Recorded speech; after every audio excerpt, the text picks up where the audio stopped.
ప్రపంచ చరిత్రలో తొలి 2 గొప్ప నాగరికతలు ఉండేవి. ఒకచోట చట్టాలు, పన్నులు, సామ్రాజ్యాలు పుట్టాయి.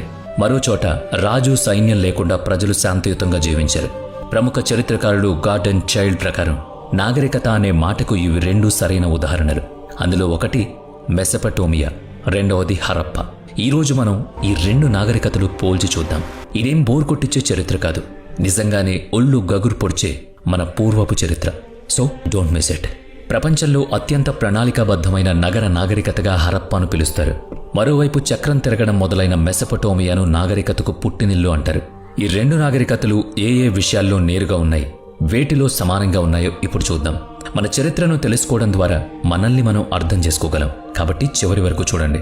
ఈ వీడియోలో మనం విస్తీర్ణం, సమాజం, మతం, ఆర్థిక వ్యవస్థ, రాజకీయ విధానం, మానవ నాగరికతకు అవి అందించిన సేవలు, చివరిగా వాటి పతనం గురించి చర్చిద్దాం. వీటి గురించి తెలుసుకుంటే మీరు ఖచ్చితంగా ఆశ్చర్యపోతారు. ముందుగా కాలం, విస్తీర్ణం గురించి మాట్లాడుకుంటే హరప్పా కంటే మెసపటోమియా నాగరికత కాస్త పురాతనమైంది. మెసపటోమియా క్రీస్తు పూర్వం 3500 సంవత్సరాల క్రితమే మొదలైంది.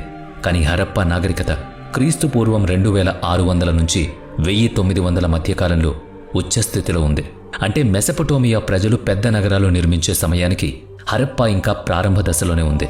మెసపటోమియాలో సుమేరియన్ నుంచి బాబిలోనియన్ వరకు వేర్వేరు కాలాల్లో అనేక నాగరికతలు వర్ధిల్లాయి. అందుకే దీన్ని నాగరికతలకు పుట్టినిల్లు అంటారు. కానీ హరప్పా మాత్రం స్థిరమైన నగర నాగరికతగా కొనసాగింది. సుమేరియన్లు ప్రపంచంలోని తొలి లిపిని రూపొందించారు. దాన్నే క్యూనిఫామ్ అంటారు. ఆ తర్వాత క్రీస్తు పూర్వం 2300 నాటికి అకాడియన్, బాబిలోనియన్ వంటి సామ్రాజ్యాలు ఏర్పడ్డాయి. ఆ సమయంలోనే మెసపటోమియా, హరప్పా మధ్య వ్యాపారం ముమ్మరంగా సాగింది. మెసపటోమియా ముందుగా అభివృద్ధి చెందిన హరప్పా ఏమాత్రం తక్కువ కాదు. ఈ 2 వేర్వేరు వాతావరణ పరిస్థితుల్లో పెరిగాయి. మెసపటోమియా టైగ్రిస్, యూఫ్రటీస్ నదుల మధ్య వెలసింది. అక్కడ నేలలు సారవంతంగా ఉన్నప్పటికీ ఆ నదులే వాటికి పెద్ద సమస్యగా మారాయి. ఎప్పుడు వరదలు వస్తాయో తెలియక నగరవాసులు కొట్టుమిట్టాడారు. కొన్నిసార్లు కరువు కూడా వచ్చేది. దీంతో అక్కడ ప్రజల జీవితం ప్రకృతితో పోరాటంగా మారింది. ఈ పరిస్థితులను తట్టుకోవడానికి వాళ్ళు కాలువలు, ఆనకట్టలు కట్టారు. పనుల కోసం కూలీల వ్యవస్థ ఏర్పడింది. వీటిని నిర్వహించడానికి ఒక బలమైన అధికారం, పరిపాలన అవసరమైంది. ఇదే తర్వాత కాలంలో అక్కడ పెద్ద సామ్రాజ్యంగా ఏర్పడడానికి దారితీసింది. ఇక సింధులోయ నాగరికత విషయానికొస్తే ఇది సింధు నది మరియు రావి, సట్లెజ్, చీనాబ్, జీలం, హగ్గర్, హక్రా వంటి ఉపనదుల పరివాహక ప్రాంతాల్లోని విశాలమైన మైదానాల్లో విస్తరించాయి. ఇక్కడ వరదలు ఎప్పుడు వస్తాయో ప్రజలకు తెలిసేది. చరిత్రకారుల ప్రకారం ఇక్కడ వ్యవసాయం చాలా స్థిరంగా ఉండేది. దీనివల్ల ఆహార ధాన్యాలు అవసరానికి మించి పండేవి. మిగులు ఆహారం ఉండడం వల్ల ప్రజలు వ్యవసాయం కాకుండా వ్యాపారం, పరిపాలన, హస్తకళల వైపు మళ్లారు. అందుకే హరప్పాలో మనకు అత్యంత ప్రణాళికాబద్ధమైన నగరాలు కనిపిస్తాయి. దీని గురించి మనం తర్వాత వివరంగా చెప్పుకుందాం. ఇక విస్తీర్ణం విషయానికొస్తే మెసపటోమియా కంటే హరప్పా నాగరికత చాలా పెద్దది. ఇది సుమారుగా 12,90,000 చదరపు కిలోమీటర్ల మేర విస్తరించి ఉండేది. ఇప్పటి భారతదేశం, పాకిస్తాన్, ఆఫ్ఘనిస్తాన్ దేశాల్లోని అనేక ప్రాంతాలు ఇందులో భాగంగా ఉండేవి. మెసపటోమియా కేవలం ఇప్పటి ఇరాక్ ప్రాంతానికే పరిమితమై ఉండేది. కానీ హరప్పాలోని మొహంజోదారో, రాకీగడి వంటి నగరాలు విస్తీర్ణంలోనూ ప్రణాళికలోనూ మెసపటోమియా కంటే చాలా ముందుండేవి. ఇక్కడ ఒక ఆసక్తికరమైన విషయం చెప్పాలి. మార్టిమర్ వీలర్ అనే చరిత్రకారుడు హరప్పా నాగరికత మెసపటోమియా వారి వలస ప్రాంతమని అనేవారు. ఎందుకంటే హరప్పా ఆ తర్వాత కాలంలో అభివృద్ధి చెందింది కాబట్టి ఆయన అలా అనుకున్నారు. అప్పట్లో సింధులోయ నాగరికతను తక్కువ చేసి చూపడానికి ఇలాంటి ప్రయత్నాలు జరిగాయి. కానీ ఇప్పుడు ఎవరూ ఈ మాటను నమ్మడం లేదు. ఇప్పటి వరకు మనం భౌగోళిక పరిస్థితుల గురించి మాట్లాడుకున్నాం. ఒక ప్రాంతం యొక్క భౌగోళిక పరిస్థితులు అక్కడ మతం, సమాజంపై చాలా ప్రభావం చూపిస్తాయి. ఆశ్చర్యకరమైన విషయం ఏంటంటే ఈ 2 నాగరికతల్లో మతం, సమాజం చాలా భిన్నంగా ఉండేవి. మెసపటోమియాలో మతం అనేది ఒక వ్యవస్థలో ఉండేది. జిగురాత్ అని పిలిచే పెద్ద పెద్ద కట్టడాలుండేవి. ఇవి నగరానికి మధ్యలో ఇటుకలతో మెట్లలా కట్టిన ఎత్తైన దేవాలయాలు. తమ దేవతలు ఆ ఎత్తైన కొండలాంటి గుళ్లల్లో ఉంటారని అక్కడ ప్రజల నమ్మకం. వారి ముఖ్య దేవుళ్లలో ఆకాశ దేవుడు అను, తుఫాను దేవుడు ఎన్లిన్, ప్రేమ, యుద్ధాలకు సంబంధించిన దేవతలు ఇన్నన్నా ఉన్నారు. ముఖ్యమైన విషయం ఏంటంటే మెసపటోమియాలో మతం, రాజకీయాలు వేరు కాదు. ఇక్కడ రాజులు తమను తాము దేవుడి దూతలుగా చెప్పుకునేవాళ్లు. దేవాలయాలకు సొంత భూములు, ఖజానా ఉండడమే కాకుండా సమాజంపై పూర్తి పట్టుండేది. వీరికి చావు తర్వాత జీవితం గురించి చాలా భయం ఉండేది. నరకం అంటే దుమ్ము, నిశ్శబ్దం నిండిన ప్రదేశమని వాళ్ళు నమ్మేవారు. అందుకే తమ దేవుళ్లను శాంతింపజేయడానికి బలులు, కానుకలు సమర్పించేవారు.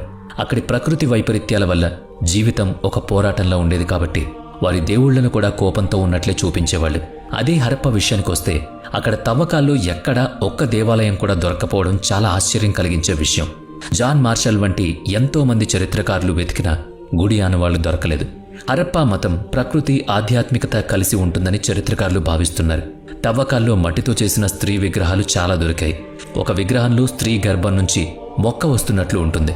బహుశా ఇది భూమి తల్లిని లేదా సంతాన దేవతను సూచిస్తుందని అంటున్నారు. అలాగే ధ్యాన ముద్రలో కూర్చున్న పశుపతి ముద్ర కూడా దొరికింది. దీన్ని బట్టి వారికి యోగా ధ్యానం గురించి తెలుసని అర్థమవుతోంది. మొహంజోదారో, ధోలావీరాలో కనిపించే మహాస్నాన వాటికలను కూడా మతానికి సంబంధించిన ఆచారంగానే చూస్తారు. ఇవి సాధారణ ఈత కొలనులైతే కావు. హరప్పా ప్రజలు రావి చెట్టు, ఎద్దు, పాము, స్వస్తిక్ గుర్తులను పూజించేవారని నమ్ముతారు. ఆసక్తికరంగా వాళ్ళు తాయెత్తుల్ని కూడా ధరించారు. అంటే వారికి దిష్టి లేక మంత్రతంత్రాలపై నమ్మకం ఉండేదని తెలుస్తోంది. మొత్తంగా చూస్తే మెసపటోమియా మతం అనేది పెద్ద పెద్ద గుళ్ళు, ఊరేగింపులతో అందరికీ కనిపించేలా ఉండేది. కానీ హరప్పా మతం అనేది వ్యక్తిగతమైంది. వారు బహుశా ఇళ్లల్లోనే లేదా నదీ తీరాల్లో పూజలు చేసుకునేవారు. ఇక అంత్యక్రియల విషయంలో కూడా పెద్ద తేడా కనిపిస్తుంది. మెసపటోమియాలోని ఊర్ నగరంలో రాజులను సమాధి చేసేటప్పుడు వారితో పాటు బంగారం, వెండిని కూడా ఉంచేవారు. కానీ హరప్పాలో సమాధులు చాలా సాదాసీదాగా ఉన్నాయి. వాటిలో కేవలం మట్టి కుండలు, పూసలు మాత్రమే కనిపించాయి. హరప్పా ప్రజలు ఆడంబరాల కంటే సాదాసీదా జీవనాన్ని ఇష్టపడేవారు. మెసపటోమియా సాహిత్యం, కళలు కూడా వారి రాజరికాన్ని, మతపరమైన భయాలను చూపిస్తాయి. ఇక్కడ దొరికిన విగ్రహాల్లో రాజులను, దేవుళ్లను, అద్భుత శక్తులు ఉన్నవారిగా చూపిస్తారు. గిల్గమేష్ ఇతిహాసం వారి సాహిత్యం మాత్రమే కాదు, చావు పుట్టుకల పట్ల వారికి ఉన్న భయాన్ని, నిరాశను కూడా స్పష్టంగా చూపిస్తున్నాయి. సింధులోయ కళలు పరిమాణంలో చిన్నవిగా ఉన్న సాంకేతికంగా చాలా పరిణతి చెందినవి. కంచుతో చేసిన నాట్యం చేస్తున్న అమ్మాయి బొమ్మ, రాతితో చేసిన పూజారి విగ్రహం, రకరకాల ముద్రలు ఇక్కడ వారి నైపుణ్యాన్ని చూపిస్తాయి. వాటిలో శక్తిని ప్రదర్శించడం కంటే వాస్తవికతకే ఎక్కువ ప్రాధాన్యత ఇచ్చారు. ఈ కళలు సామాజిక జీవనానికి సంబంధించినవే తప్ప మతాన్ని లేదా రాజ్యాన్ని గొప్పగా చూడ్డానికి కాదని చరిత్రకారులు అంటున్నారు. ఇప్పుడు రెండు నాగరికతల సమాజం ఎలా ఉండేదో చూద్దాం. ఇది చాలా ఆసక్తికరంగా ఉంటుంది. మెసపటోమియా సమాజం ఒక పిరమిడ్ లాంటిది. అందరికంటే పైన రాజు, అతని కుటుంబం ఉండేది. రాజును దేవుడు పంపిన దూతగా, అత్యంత శక్తివంతుడిగా భావించేవారు. ఆ తర్వాత పూజారులు, అధికారులు, పెద్ద వ్యాపారులు ఉండేవారు. చివరిగా సమాజానికి వెన్నెముక లాంటి రైతులు ఉండేవాళ్ళు. కానీ హరప్పా సమాజం ఇందుకు పూర్తి భిన్నం. ఇక్కడ కోట ప్రాంతం, దిగువ నగరం అనే విభజన ఉన్నప్పటికీ రాజు ఉన్నట్టు మెసపటోమియాలాగా ఎలాంటి ఆధారాలు దొరకలేదు. అసలు హరప్పా ఎవరు పాలించారనేది చరిత్రకు ఇప్పటికీ దొరకలేదు. ఇక్కడ పెద్ద భవనాలు కానీ, రాజు విగ్రహాలు కానీ లేవు. బహుశా వ్యాపారుల సమూహమే ఇక్కడ పరిపాలన సాగించేదని కొందరు అభిప్రాయపడుతున్నారు. హరప్పాలో వృత్తి పనివారిపై నేతకారులు, కుమ్మరులు, ఇటుకలు చేసేవారికి మంచి గౌరవం. ఇక్కడ ప్రజలు జీవన ప్రమాణాలకు ఎక్కువ విలువనిచ్చేవారు. నగరంలోని ప్రతి ఇంట్లో స్నానాల గది, మురుగునీరు పోయే సౌకర్యం ఉండేది. ఇక్కడ ఒక ముఖ్య తేడా గమనించాలి. మెసపటోమియాలో పారిశుద్ధ్య వ్యవస్థ కేవలం ధనికులకు, రాజభవనాలకు మాత్రమే పరిమితం. కానీ హరప్పాలో ఇది అందరికీ సమానంగా ఉండేది. ఇది సామాజిక న్యాయానికి, ప్రజల ఆరోగ్యానికి వాళ్ళు ఇచ్చిన ప్రాముఖ్యతగా చూపిస్తారు. అమ్మవారి విగ్రహాలను బట్టి హరప్పాలో స్త్రీల ఆధిపత్యం ఉండేదని చరిత్రకారులు భావిస్తారు. మెసపటోమియా పురుషాధిక్య సమాజం అయినప్పటికీ అక్కడ స్త్రీలకు ఆస్తి హక్కు, వ్యాపార స్వేచ్ఛ ఉండేది. హరప్పా ప్రజలు సైన్యం, ఆయుధాలు లేకుండా ఇంత పెద్ద సామ్రాజ్యాన్ని నిర్మించారని, అది భయం మీద కాకుండా వ్యాపార నియమాలపై నడిచేదని చరిత్రకారులు అంటారు. మెసపటోమియా తవ్వకాల్లో పెద్ద ఎత్తున కత్తులు, బాణాలు, యుద్ధ చిత్రాలు దొరికాయి. కానీ హరప్పాలో డాలు గాని, శిరస్త్రాణం గాని, యుద్ధ ఆనవాళ్లు కానీ దొరకలేదు. ఒకవైపు మెసపటోమియా సైనిక శక్తిని నమ్ముకుంటే హరప్పా శాంతియుతంగా సహజీవనాన్ని నమ్ముకుంది.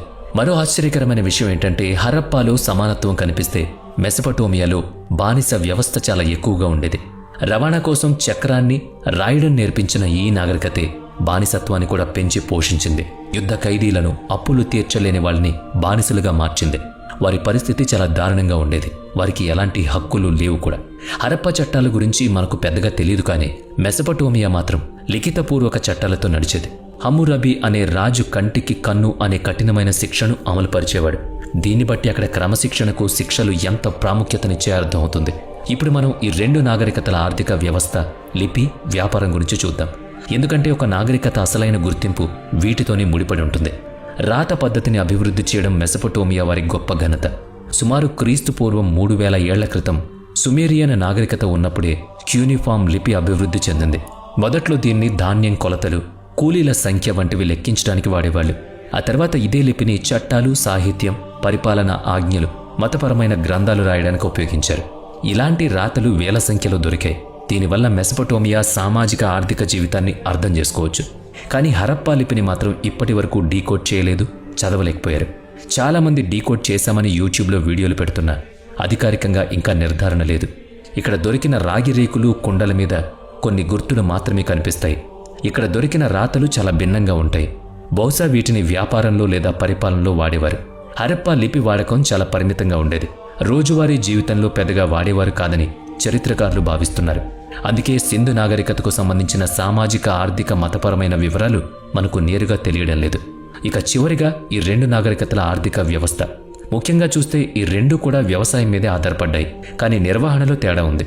మెసపటోమియా వ్యవసాయం పూర్తిగా దేవాలయాలు, రాజుల ఆధీనంలో ఉండేది. నీటిపారుదల, భూముల పంపిణీ, కూలీలు అన్నీ రాజ్యం చేతిలోనే ఉండేవి. ఆశ్చర్యకరమైన విషయం ఏంటంటే మెసపటోమియాలో పన్నును ధాన్యం రూపంలో వసూలు చేసేవారు. ఈ పన్ను విధానాన్ని తర్వాత ప్రపంచం అంతా పాటించింది. రాజు వసూలు చేసిన పన్నును తర్వాత కూలీలకు, సైనికులకు పంచేవాళ్లు. అదే హరప్పాలో వ్యవసాయం అంత కేంద్రీకృతంగా ఉండేది కాదు. అక్కడ ఆర్థిక వ్యవస్థ వికేంద్రీకరణలో నడిచేది. అంటే రాజుకు పెద్దగా అధికారాలు ఉండేవి కావు. అక్కడ రైతులు, కళాకారులు, వ్యాపారులు ఎక్కువ స్వేచ్ఛగా ఉండేవారు. హరప్పా నాగరికతలో పత్తిని పండించడం ఒక గొప్ప విజయం. అప్పట్లో ఇది చాలా అరుదుగా ఉండేది. అంతేకాకుండా గోధుమలు, బార్లీ, పప్పు ధాన్యాలు కూడా పండించేవారు. వ్యవసాయం తర్వాత వ్యాపారంలో కూడా పెద్ద తేడా ఉంది. మెసపటోమియా నదుల దగ్గర ఉండడం వల్ల వ్యాపారం బాగుండేది. కానీ అక్కడ కలప, లోహాలు, విలువైన రాళ్లు దొరికేవి కావు. అందుకే వారు దూర ప్రాంతాలతో వ్యాపారం చేసేవారు. ఎక్కువగా వీరు మెలుహా అనే ప్రాంతంతో వ్యాపారం నడిపేవారు. మెసపటోమియాలో హరప్పా ముద్రలు దొరకడమే ఇందుకు నిదర్శనం. దీన్ని బట్టి రెండు నాగరికతల మధ్య పెద్ద ఎత్తున వ్యాపారం జరిగింది. హరప్పా ప్రజలు భూమార్గం, సముద్ర మార్గం రెండింటినీ వాడేవారు. గుజరాత్లోని లోథల్లో దొరికిన ఓడరేవు చూస్తే వారికి సముద్ర వ్యాపారంపై మంచి పట్టుందని తెలుస్తుంది. ఇక సాంకేతిక విషయానికి వస్తే రెండు నాగరికతల ప్రాధాన్యతలు వేరుగా ఉండేవి. మెసపటోమియాలో చక్రాల వాడకం చాలా ఎక్కువగా ఉండేది. రవాణా కోసమే కాకుండా కుండలు చేయడానికి, యుద్ధ రథాలను చేయడానికి వాడేవారు. అలాగే గణితంలో 60ని ఆధారంగా చేసుకునే సంఖ్యా విధానాన్ని కూడా వాడేవారు. మెసపటోమియానే ప్రపంచానికి రాశి చక్రాలను వృత్తం 360 డిగ్రీలు ఉంటుందనే విషయాన్ని పరిచయం చేస్తుంది. అయితే హరప్పా గొప్పతనం వారి తూనికల పద్ధతిలో కనిపిస్తుంది. వారు 1, 2, 4, 8 నుంచి 160, 320 వరకు ఖచ్చితమైన తూనికరాలను వాడేవారు. అంటే ఖగోళ శాస్త్రంలో మెసపటోమియా ముందంటే ఖచ్చితమైన కొలతలు, వ్యాపార గణితంలో హరప్పా ఎక్కువ. ఇక పతనం విషయానికొస్తే సింధు నాగరికత క్రీస్తుపూర్వం 1900 ఏళ్ల క్రితం మెల్లగా అంతరించడం మొదలైంది. దీనికి ముఖ్య కారణం వాతావరణ మార్పులు అని చెబుతున్నారు. వాతావరణం పొడిగా మారడం, నదులు దారి మార్చుకోవడం, ముఖ్యంగా ఘగ్గర్ హక్రా నది ఎండిపోవడం వల్ల ఇలా జరిగింది. సింధు నాగరికత ఒక్కసారిగా నాశనం కాలేదు. నగర జీవితం మెల్లగా తగ్గిపోయి ప్రజలు చిన్న చిన్న గ్రామీణ ప్రాంతాలకు వెళ్లి స్థిరపడ్డారు. కానీ మెసపటోమియా చరిత్ర దీనికి పూర్తిగా భిన్నం. అక్కడ ఒకరి తర్వాత ఒకరు పడిపోవడం, మళ్లీ లేవడం జరిగింది. సుమేరియన్, అకాడియన్, అసీరియన్, బాబిలోనియన్ ఇలా ఒకరి తర్వాత ఒకరు అధికారం చేజిక్కించుకున్నారు. యుద్ధాలు, దాడులు, ఎక్కువగా సాగునీరు వాడకం వల్ల నేల ఉప్పు తేలిపోవడం వంటివి అక్కడ పతనానికి కారణమయ్యాయి. అయినప్పటికీ మెసపటోమియా సంస్కృతి పూర్తిగా అంతరించిపోలేదు. తర్వాత నాగరికతల్లో అది కొనసాగుతూ వచ్చింది. నాగరికతకు పునాది ఎవరు వేశారు అని అడిగితే ఒకే సమాధానం చెప్పలేం. కాలం, రాత, పని, చట్టాల విషయంలో మెసపటోమియా ముందుంది. కానీ ఒక క్రమబద్ధమైన నగర